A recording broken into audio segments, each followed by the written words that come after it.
Good afternoon, everybody. Welcome to today's ISE webinar. I'm really pleased today to be joined by Saj Jetha of SmartyTrain. I'm sure you know Saj quite well. Saj has presented at a number of our conferences, a number of our events, and been involved in a lot of the thought leadership stuff that we've put out there. The theme of today's webinar is 10 tips to navigate coronavirus right now. It's obviously a difficult time for us all. Many of us are dealing with, of course, the business organizational implications of the coronavirus crisis, and also we're also dealing, some of us, with the personal issues that arise from that. So Saj and I were talking, we thought it would be really good to do a session on actually how to navigate a crisis like this. We were talking about some of our previous experiences of dealing with a financial crash, and actually in some of the lessons we learned of navigating that process, and I think some of that will feed into the conversations we're having today. I know a lot of you are in sort of full-on crisis management mode. You know, this is a kind of a stage of a process we go through, and I think we'll talk about some of those themes today. So looking forward to a really good interactive webinar. As with all our webinars, the format we use is Saj will do his piece. You'll notice on your webinar tool, actually there's the option to ask questions. So if you populate any questions as we go along there, I'll keep an eye on them. So if something immediate comes up, I can pass them through to Saj. But actually what we normally do is we leave those until the end, then we can group questions, etc. But please put your questions on there.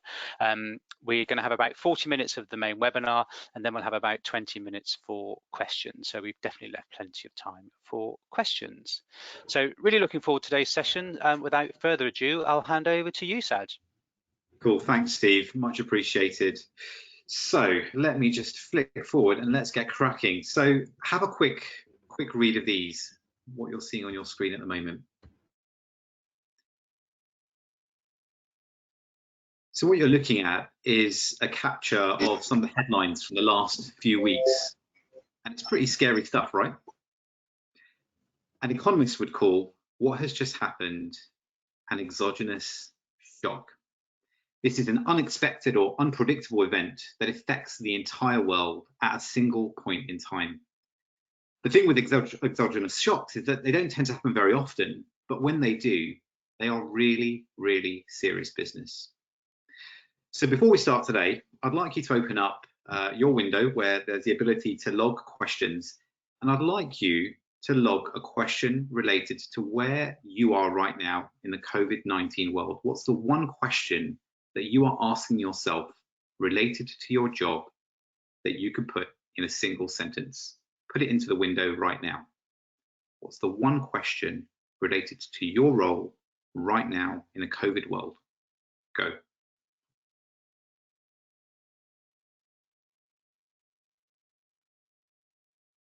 Great. Some great questions starting to come through.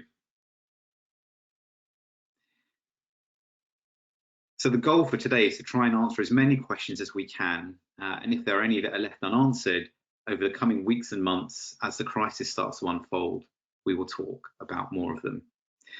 So my name is Saj Jetha. I am an economist by training, an author and founder of the SmartyTrain. And the SmartyTrain advises, designs and delivers transformative experiences at work, working with some of the biggest and the smallest brands in the early talent space. At the moment, we're helping all sorts of organizations navigate their early talent functions through what can only be called really tumultuous times. But some would call it this, a crisis. And if we take a step back for a moment and we think about crises, they tend to have three characteristics broadly.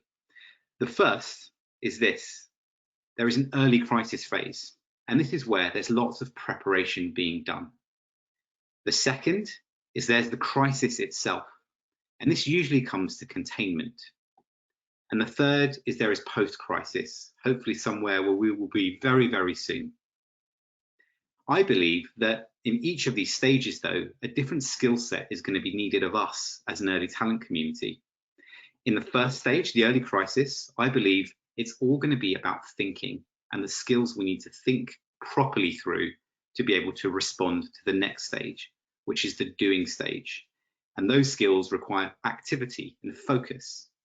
The last stage is going to be the bit where we actually get, hopefully, some sanitized champagne bottles and glasses out, and we celebrate and reflect as to how we actually did through the crisis. So today, I'm hoping to focus on the thinking stage of the crisis. What are the things that we need to do to be able to think through right now in this very moment in time?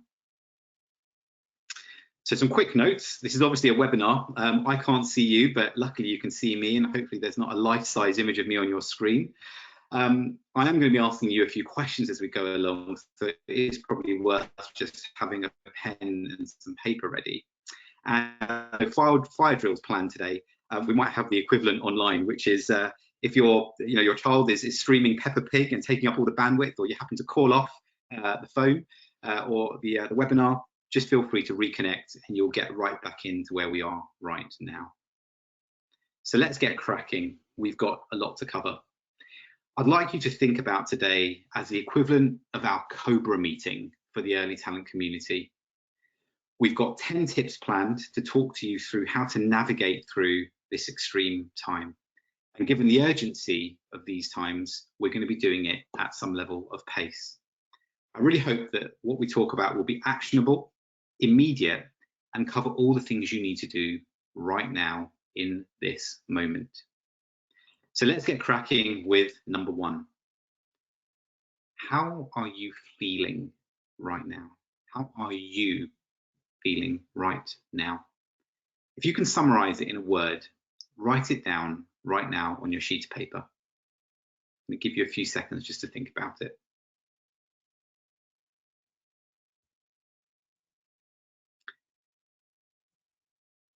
So here are some of the words that we've been hearing over the last couple of weeks from our clients, and they really do mirror, hopefully, the sentiment that you're feeling at the moment. They're really quite worrying words, right? But if there's any good news, it's that we're all feeling them together. And the greatest predictor of our own ability to be leaders in the early talent space at a time like this is our ability to be self-aware. So during this crisis and really, really hard time, before any of us as a community can help our organizations, we actually need to understand how we're feeling. Why? Because that tells us how we're going to work under pressure and lead. It impacts us, but most importantly, how we feel impacts others trying to work with us through these really, really hard times. So your first job is to try and understand which of these four is your dominant quadrant under pressure. Are you the analytical person under pressure that gets really logical and really, really factual? Are you the procedural person that gets super organized? Spreadsheets have come out, Gantt charts are here. The detail really, really matters. Are you the people person right now? The person that cares about others and how they are feeling? Or are you the creative that's having 10 ideas a minute, is super intuitive and keeps thinking about the really, really big picture? Which quadrant chimes with you? Just take a moment to have a look at them again. So this matters for two reasons. The first is you absolutely need to be aware of what your blind spots might be. There's going to be three areas at the moment that you don't have a natural dominance in, and you just need to be aware of that and make sure that you surround yourself with people with complementary skill sets. But the second, and probably more important point, is that you need to know that there could be potential clashes right now under pressure. If it does start with you and your leadership, you need to know that, for example, if you're going into a conversation as an analytic and you're talking to a creative, there might be a little bit of tension in the way you're both dealing with the high stress situation at the moment. Knowing that that happens is really, really good because it will help you navigate through interactions with ease and quicker. And that brings me on to the first thing that you need to do right now. You need to know how you work under pressure, because only then can you help others. So let's get cracking on to point number two. I'd like you to draw a capital E right now on your forehead. capital E right now on your forehead. Please do it with your fingers and not a marker pen. Go.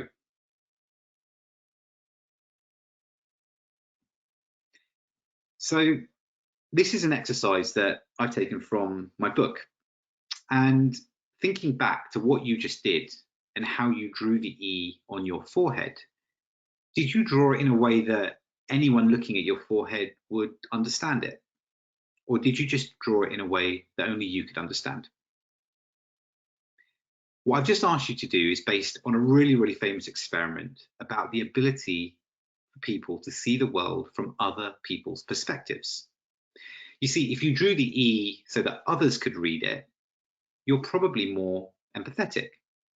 And that's really, really important for this, to understand what is going on right now with your stakeholders. What is going on in the minds of your stakeholders right now? But in particular, two things. The first is you need to know what is the question that is in their mind right now, the one question that is in their mind right now. And the second is where are they on what's called the change curve, which I'm going to explain in a moment. So the two next steps for you. The first is you need to think about all of your stakeholders right now. Just take a moment today, tomorrow, the end of this week, to think about who they are and the key question that might be in their mind right now. This could be people that you offered jobs to, and they could be wondering whether they even have a job, right through to business leaders right now who might be concerned with how the business is going to perform or how a whole load of people working at home is going to transpire. Your job is to keep assessing what the key question is and who the key questions need to be guided by. The next is to start thinking about this. Everybody is going to be processing this shock differently. They may be ahead of you, they may be in line with you, or they may be behind you in their processing. This is a classic change curve. And I would probably say that we've just gone through shock, we've probably gone through denial, and we're probably in the frustration phase right now. But the bad news is it's probably going to get worse as we move to the next stage of the crisis, where moods actually might drop further. But the good news is that we know we're going to come through the other end, the bit where we get to experiment, to make cool decisions, and to integrate a new way of being into a new world that is probably going to dawn. The thing that you could do the best at the moment is to maximize your empathy by knowing where different people are in the curve, because it's going to help the quality of your conversations with them. So, on to number two. Understanding your stakeholders is absolutely vital right now. In the early talent community in particular, we've got so many of them. Just taking a moment to understand who they are and what they may be thinking is going to reap dividends. On to stage three. In 2009, 10 massive, large red balloons were placed around various randomly selected locations, all within the mainland of the United States of America. A $40,000 prize was offered to the first team that could correctly identify the locations of where these 10 balloons were. Now remember that the total geographic area of the United States is about 3.8 million miles squared. So the question I've got for you is, how long do you think it took to identify the exact location of these 10 big red balloons? How long do you think it took to identify the exact location of these 10 red balloons? And remember, they could have been under a bridge in Ohio, in a tree in Manhattan, or somewhere out of nowhere in the mountains of Alaska. So give yourself 10 seconds to think about how long you think it took to find the red balloons. Go.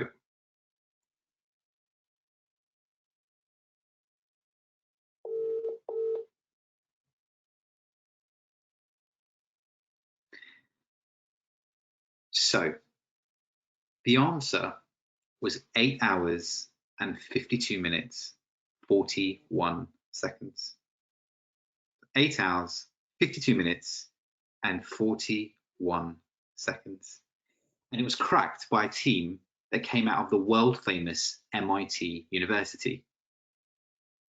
So how did they do this? Well, what they did was they actually challenged convention.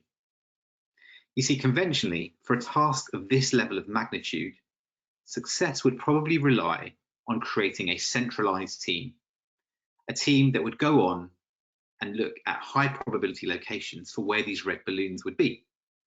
That would involve them having to travel. That would involve them having to get ready and go and do this. And they would have to cover an incredibly huge area of space.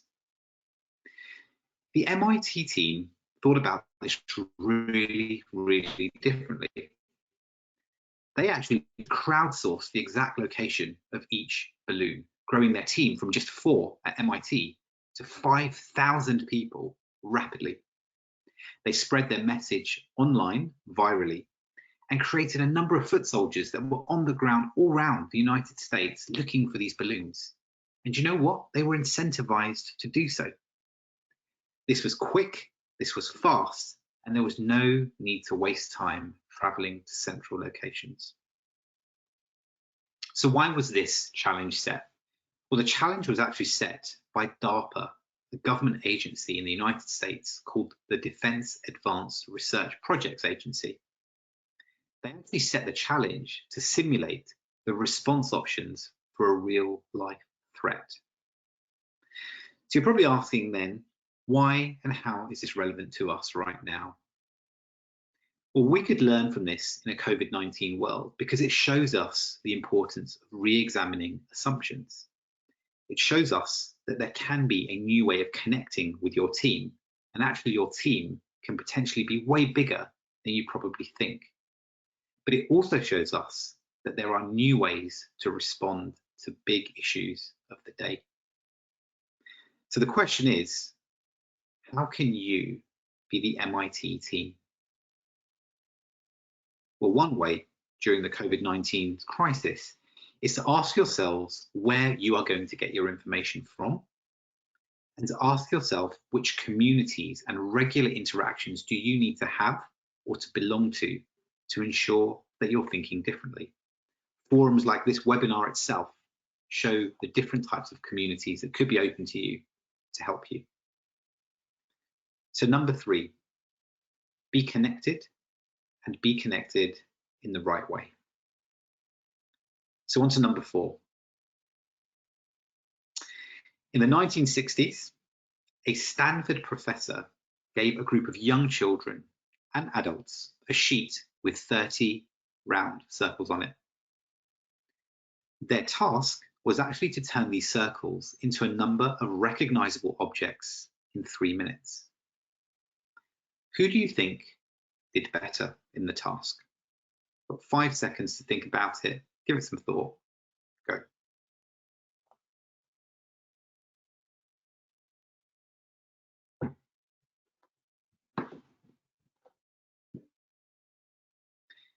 So the answer is the young children.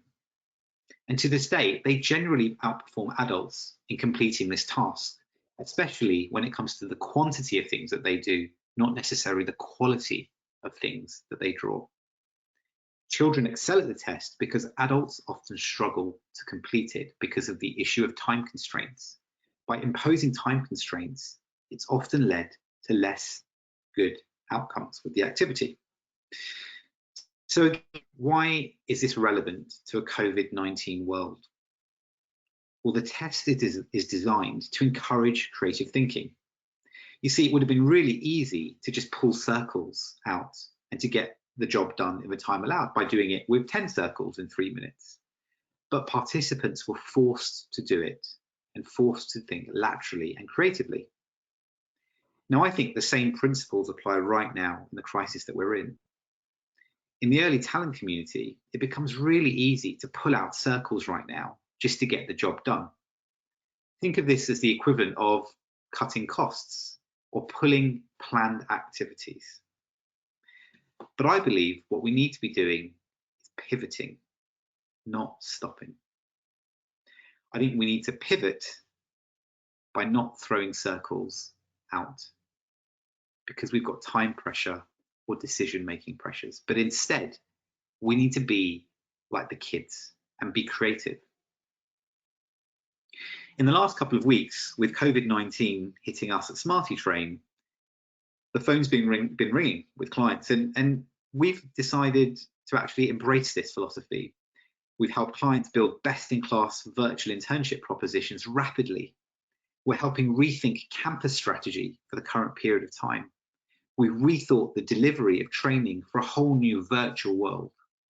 We're building global inductions that can be truly virtual, and we're rethinking graduate programs for COVID-19 to ensure that they continue to be leading edge. But what strikes me is that many of the conversations started with, let's cancel this. Let's cancel this. We've had some great ideas, even merging some of the circles together.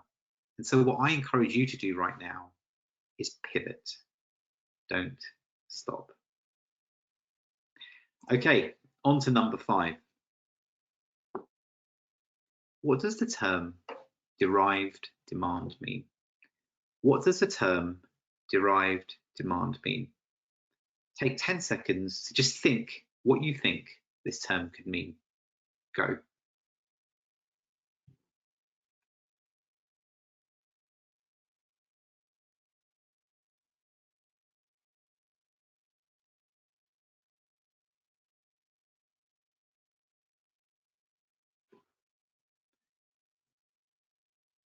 All right, so what it stands for is it means the demand for something could depend on the demand for something else.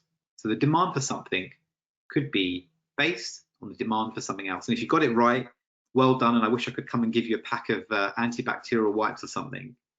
But the reason why this is important is the demand for early talent, right? So the community that we care deeply about, demand for early talent is a derived demand. You don't demand for people to come into your firm and occupy graduate, apprenticeships or internship positions in the way that you would demand milk or bread or cheese. And that's probably because your demand for early talent resources comes from demands for something else. Now hold that thought for a moment, because we're going to come back to it. Now I'd like you to take a look at this. Have a look.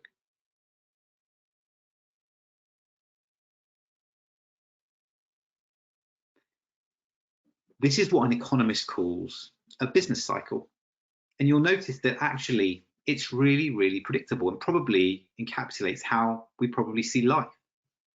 One might argue that up until a few months ago, even a few weeks ago, we were heading towards a global peak with rising demand for stuff. We were buying lots, stock markets were at an all-time high, but then COVID-19 struck. At the moment, you will probably see that we're in the red zone. We're falling down in terms of demand. You're probably not going out there to buy that new car, to book that holiday, to go and buy new clothes. There's probably loads of other things that you're not buying now too, unless it's toilet roll, for instance. But when demand for stuff drops, it will affect other things too, hence the term derived demand. By not going out and, say, buying that new car, you're not going to go to a showroom. Not going to a showroom might mean that, hey, showrooms don't need to be staffed as much. They might close. They might not need to have the lights on, the heating, those sweets that you nick when you go to reception, the receptionists themselves. If you're an economist like me, though, you're probably proud to see that our government is stepping in and doing some amazing things at the moment to ensure that this happens here, that we're getting through the trough as quickly as possible and getting ourselves back into a world where demand starts to rise. That explains why they're cutting interest rates, so you've got more money to spend, though you may not necessarily have the ability to go and spend it. There's more money in your pocket probably. They've got measures in place to help businesses and things to protect volatile industries. These are all going to help us come out of the current state of affairs quicker. But if there's one thing that the last time this happened in 2008 showed us, It's that we need to appreciate one word and one word only. It's this word here, lags. Whilst things happen, whilst demand rises, the demand for labour and therefore early talent will be lagged in catching up. So you're probably asking, well, why does this matter to us as early talent professionals? Well, it does, because we contribute to one of the biggest markets of all time, the labour market. And you see, as demand starts to pick up for goods and services, and we get into the expansion phase, the labour market will start to pick up too. But because of derived demand, there will be a lag. We really do matter in this moment, both as recruiters and developers, and even suppliers to the industry. The effect of the lag can have a significant impact on how quickly we respond once this crisis is over. So we become really, really important. How? Well, let me give you some examples. If you look at what's shown on your screen right now, the black line represents really where we want to be, but the blue line is showing how we're going to get there, right? And our job is to try and make the distance between that black line and that blue line as thin as possible. When we're on the black line, our GDP is growing at a much, much faster rate. So how do we influence this? Well, if there aren't enough people when the expansion's happening, we're not going to recover as quickly. Therefore, as recruiters, you matter, and what we do really, really matters. If people are not as productive enough when we're going through the expansion, then we're not going to recover as quickly. Whose job is that? It's the job of the developers to ensure that we're continuing to make sure we're building productive workforces. So if you look at data from the ISE survey done on the coronavirus crisis and some of the results that were fed back yesterday, we've got about 1/3 of people, approximately between a quarter and a third of people in our industry don't know how they are going to respond with regards to learning and development to what is happening at the moment. And the same with regards to recruitment. They're undecided about how they're going to respond. And note that that survey was taken some weeks back before we got into this stage of the crisis. So I can only assume that those numbers are going to get worse and worse. Where economists have studied the 2008 crisis, the observation that they made was that organizations who were quick to make cuts, thinking short term, suffered the most in the expansion period. I'll say that again. Those that made quick cuts, short term, suffered the most when things picked up. And they were overwhelmed when things picked up with recruitment and ensuring that they had the framework to develop people. So the one takeaway from this moment is, in the long term, people are still an investment that will repay over and over again in the long term. So be really, really careful right now about knee-jerk reactions. Good advice should be to follow where we are in the moment that we're making a decision and where we are in terms of recovery. Two really good questions. So what's the next step here? Well, you need to ask yourself 3 questions when it comes to lags. The first is, how much does derived demand impact your organization? The second, are you planning for now in this moment, but are you also keeping an eye on what happens when the expansion phase kicks off and we get out of this? And the third is, how are you remembering about lags as a constant viewpoint through this crisis? So, point number 5, avoid lags by planning. On to number 6. I have a coffee shop and I want to sell more fruit in my coffee shop once the doors open again and people are out and about drinking coffee with me. So what could I do to sell more fruit? What could I do to sell more fruit? Spend 5 seconds thinking about it.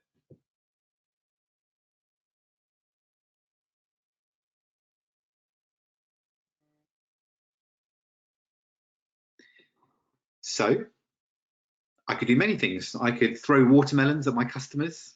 I could build garlands of pears. I could cut apples and offer them when they come in.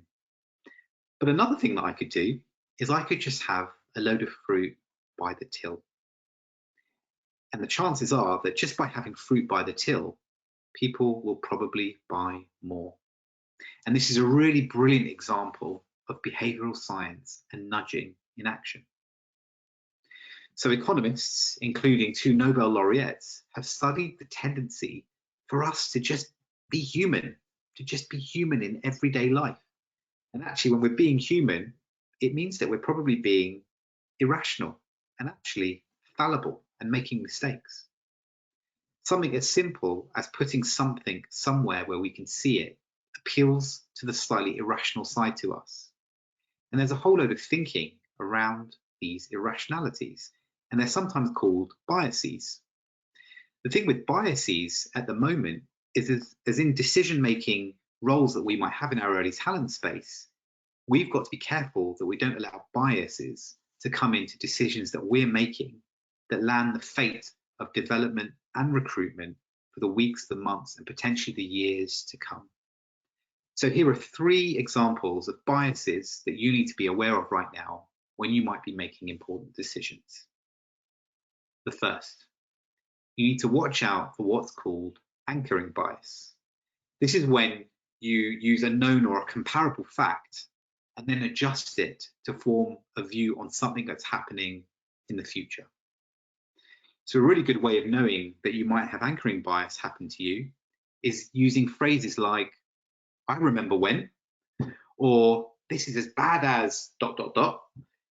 Those are 2 examples of you linking to something in the past, but trying to link it to something that may not have happened yet. Anchoring bias. Next up, availability bias. This is judging the likelihood of something happening because of the frequency of the examples that you can see or that are coming to mind. I mean, availability bias right now will be on absolute crack because of press.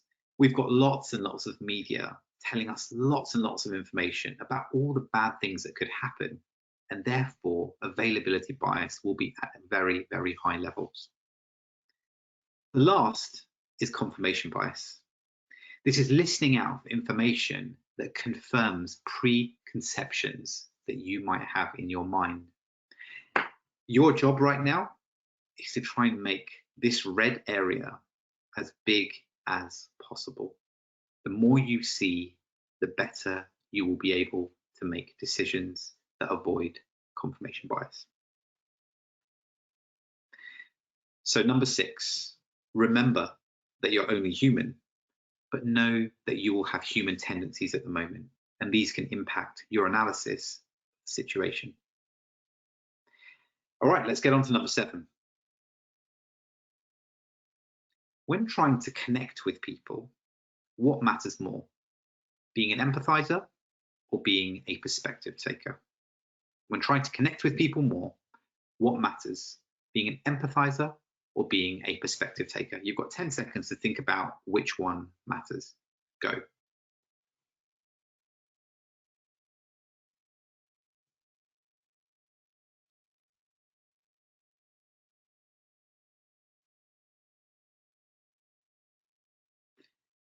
So the answer is being a perspective taker. Let me explain.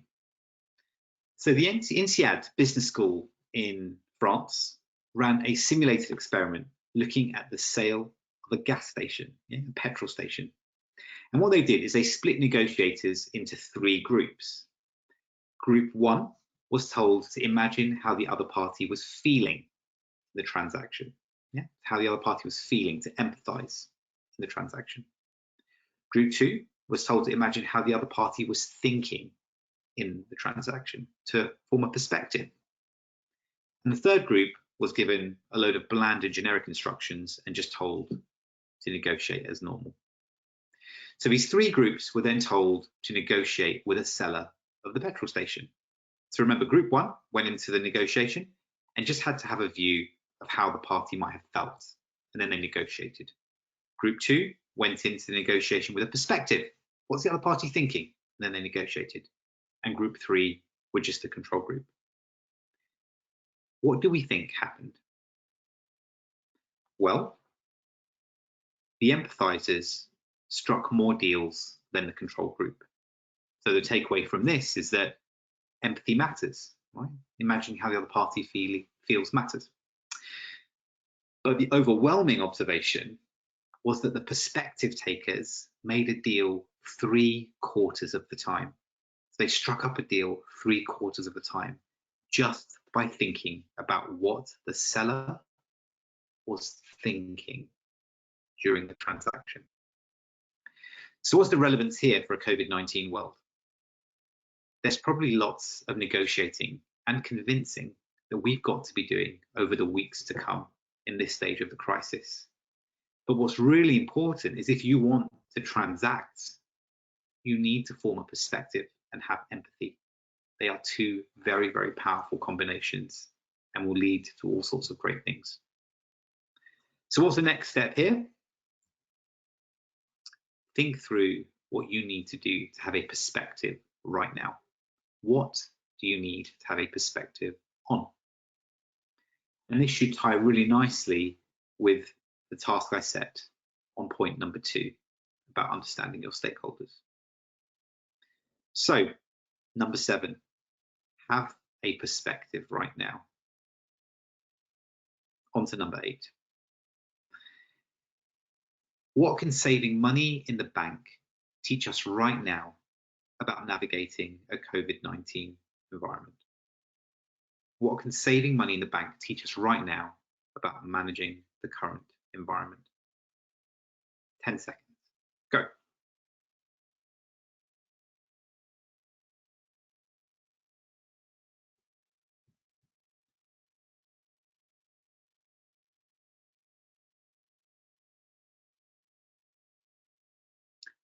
Okay. So I don't know what your answers were, but hopefully they might have had the word compounding. They teach us about the importance of something called the compounding effect. Let me explain. Compounding is the notion of reaping huge rewards from small, seemingly insignificant actions. So the reason why savings was the example I used was actually it's much better for you to save a little bit of money often and have interest applied on it than to go and put a large amount of money in the bank at a single point in time. Because the compounding effect means that you get interest on the small deposits, and those small deposits grow and have a much bigger impact than putting a huge amount in the bank at one point in time. So right now, as a community in the early talent space, we're going to be faced with lots and lots of small decisions and big decisions. And the worst thing that you can do right now is to simply not make one. Let me explain. Consider the following picture. Have a quick look at it.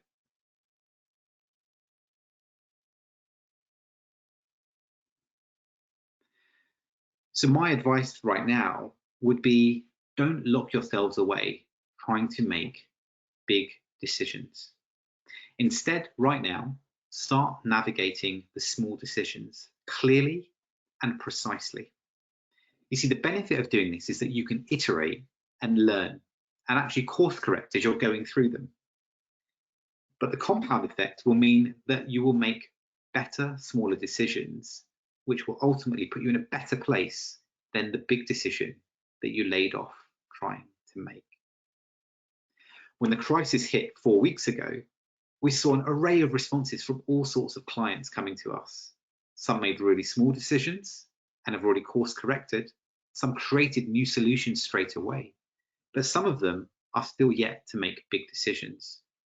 And so with a fear of big decisions, you need to be really careful that you don't end up impacting the quality of decision making overall.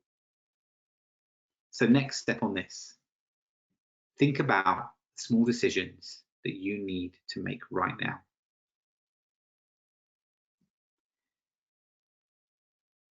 Number 8, don't put off small decisions. On to number 9, nearing the end here.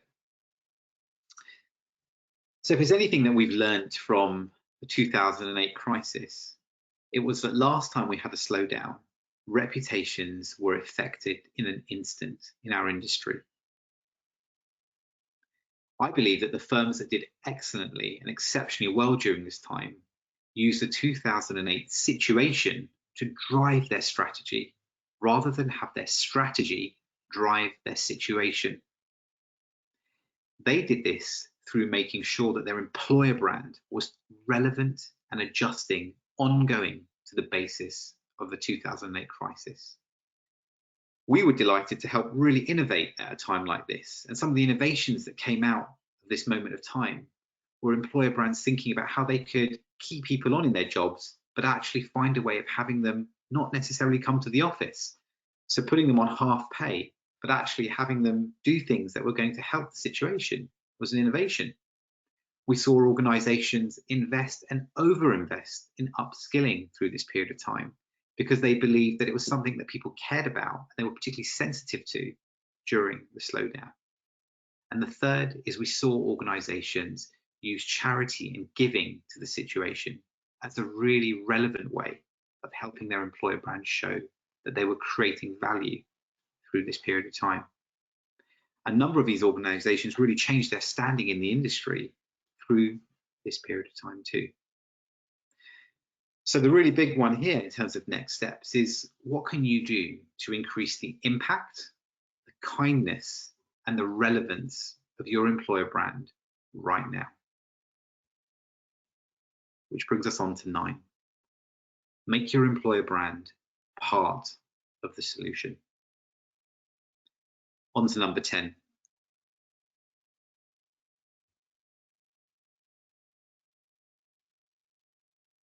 They really will. The actions you take now will have huge consequences in the years to come. This will be an exogenous shock that we will remember. And we will probably be asking ourselves, what were we doing in 2020? But remember that we will get through this. The only guarantee is that good times always follow bad. That's just economics. So I'd like to end with a bit of a short story. And it's about a girl called Vera Brandhurst. So Vera was, at just 17 years old, one of the youngest concert promoters in Germany. And she, through her entrepreneurship, had managed to persuade the Cologne Opera House to book the famous jazz musician Keith Jarrett to come and attend and play. She had managed to secure almost 1,400 people to attend the concert. Now, when Keith arrived, a serious problem became apparent. The venue had provided the wrong piano. In fact, the venue had provided an absolutely terrible piano. The pedals didn't work, the felt had worn away on some of the keys, and that meant that the piano had a really tinny upper register. And to make matters worse, the piano was way too small to be heard in such a large venue.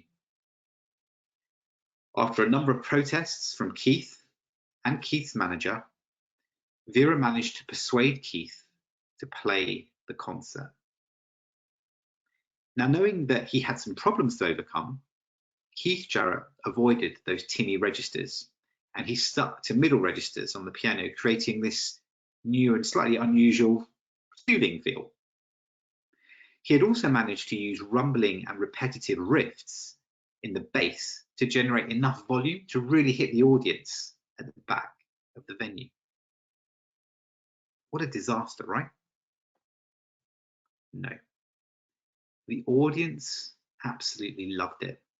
And the recording of Jarrett's performance has gone on to be the best-selling piano album of all time and the best-selling solo jazz album ever made. With a disruption and a force ideal for the context, jazz music was actually changed forever that evening when he performed. So the next step here is this.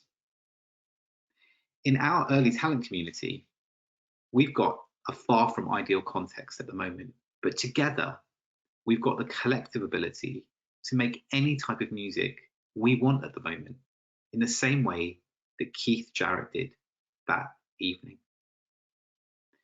So that brings me on to the final point, which is this.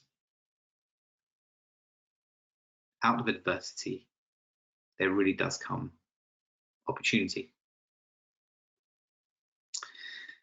So I hope these 10 tips have been helpful for the thinking stage that we're currently trying to negotiate. It's going to end soon before we go on to the action stage, which is going to get a little bit busier. I want to share with you how some of these principles about how to think have helped our clients over the last 3 to 4 weeks by giving you some examples. So first up, with clients, we've helped them rethink about internships at the moment. Not to virtualize a current internship, but actually, how can we build a virtual internship for global deployment? How can you use this as an opportunity to join up bits of your organization around the world that have historically operated as silos within your geographies? The second, on graduate programs, we've been helping clients to re-engineer their graduate programs to flex during this COVID-19 period so that they are no less an experience than a face-to-face experience. The third, onboarding. There are some essential industries that still need to onboard people, and we're privileged to work within the essential industry space as well. We're currently thinking about how we can onboard 500 people in September, probably for an induction that can't be moved and has to be virtual. Fourth, we're working to think about employer brands right now and how they can be relevant and activated during a time like this. There are industries that exist at the moment that really do have something to say. How is it that they can tune that in to their employer brand messaging? And lastly, strategic advice.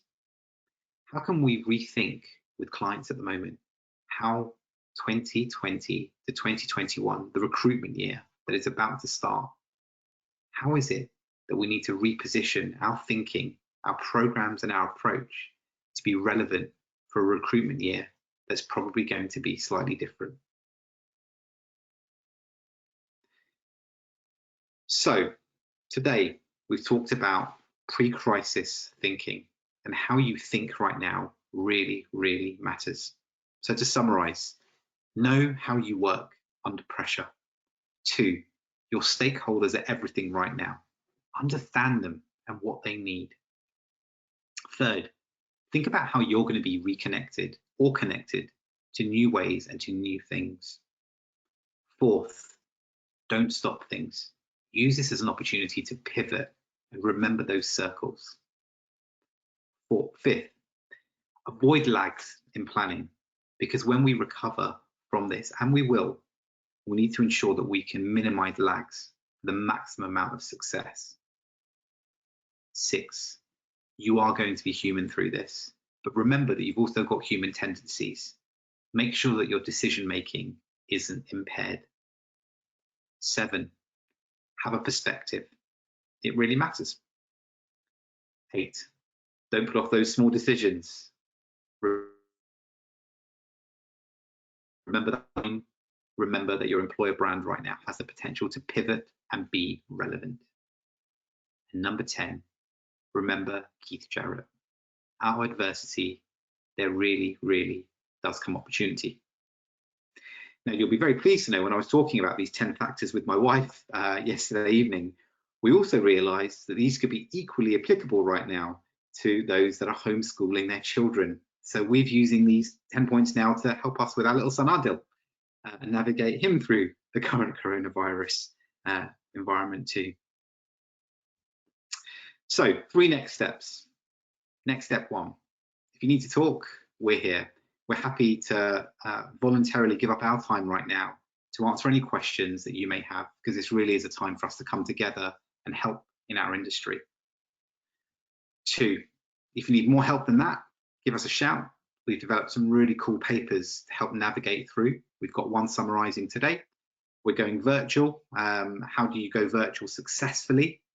And lastly, if you're rethinking about your internships, your graduate programs, and your inductions, we've got some great thinking.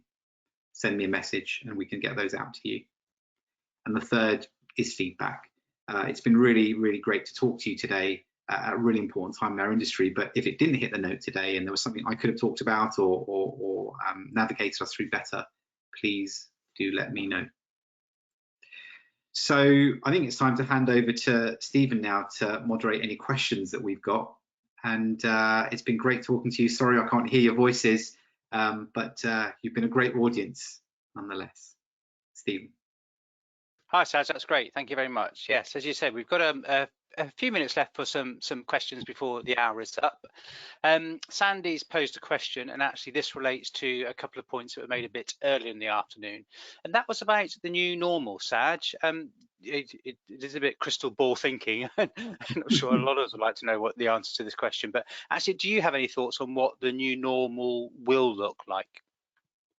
Yeah, absolutely. So I think there are three things that come to my mind when I think about the new normal that we're going to return back to work to.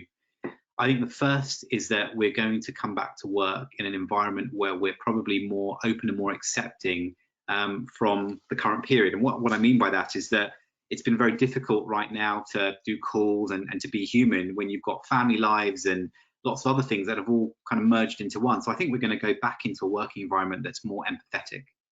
The second is I think we're going to come back to a work environment that's had the shock it needed to actually become more virtual. You know, going to the office in the way that we've probably known in the past is probably going to be different when we go back. And the third, I think, is actually there's going to be a culture now of starting to really question how we move when it comes to decisions that we make that are influenced by demand. You know, we've been caught off guard by a shock to our system, but in the future, I think we're going to be a lot more risk averse, knowing that sometimes something can happen out of our control that we can't predict. Cool, thanks. I'm sure there was some academics did some research on the after effects of a big London Underground strike. I was talking about this the other day, and they found that after the strike, that actually about 20 to 30% of people didn't go back to what they did before. So they'd found different and better ways of doing their commuting journey and stuck with that. So I think there is some relevance in that info for how we'll come out of this. I mean, for those of us that remember the financial crash, I mean, that changed the way a lot of the people went about actually doing their day-to-day recruitment activities. We didn't go back to exactly the way we did before. So I think it'll be interesting to see how that plays out. And I don't know what you think, Saj, but I think we are in the middle of crisis management at the moment. You know, it's very frantic for a lot of people, but actually, if you can just carve out a little bit of your thinking time to have an eye on actually where we might be in 4 months, 6 months, 12 months, actually, the people that emerge out of situations like this the quickest are those people that can, yes, absolutely have to deal with the here and now, but can also put a little bit of thought to the future and, as you said, pivoting towards that a little bit. Definitely, I couldn't agree more. I couldn't agree more. And actually keeping an eye on your perspective and how it might be changing in itself might show how quickly this situation is unraveling. And I'm even thinking back to, 3 weeks ago, my temperament and what I thought in the space of a week was changing at, disproportionate, almost exponential rates. And actually knowing that and feeling it in itself is an important insight.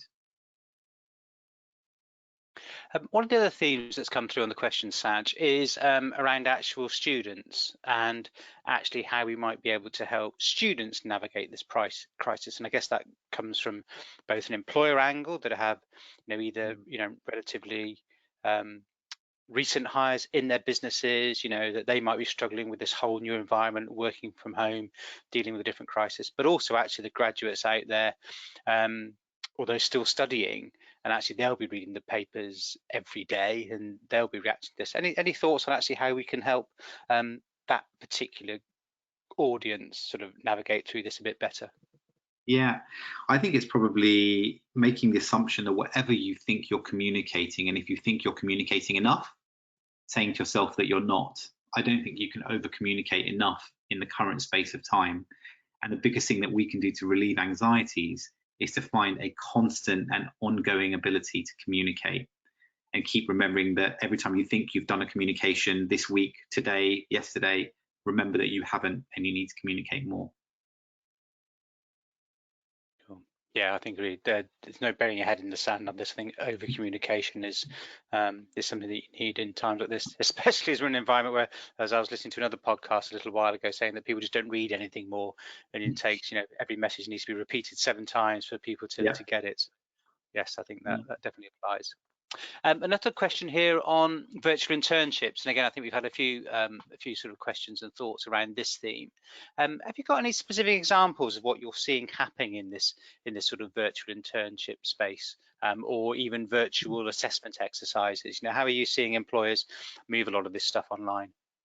Yeah, so there's a few things. I might even just give you a bit of context around things we're noticing before even you're getting into redesigning virtual internships. So some of the things we're noticing, we had upwards of about 30 calls last week with employers, all that have internship programs. The overwhelming view was that nobody was cancelling them, which I was really heartened to hear. The second overwhelming view was that they were not going to be pro-ratering pay in any way. So there was a belief that if they had offered X for the internship program, whether it was 8 or 10 weeks, they would still be paying X, even if it meant that the internship program was shortened or the nature of the internship program was changing to be virtual. And the third was they were acknowledging that it wasn't going to be the type of internship that was historically been called, the 8-week job interview.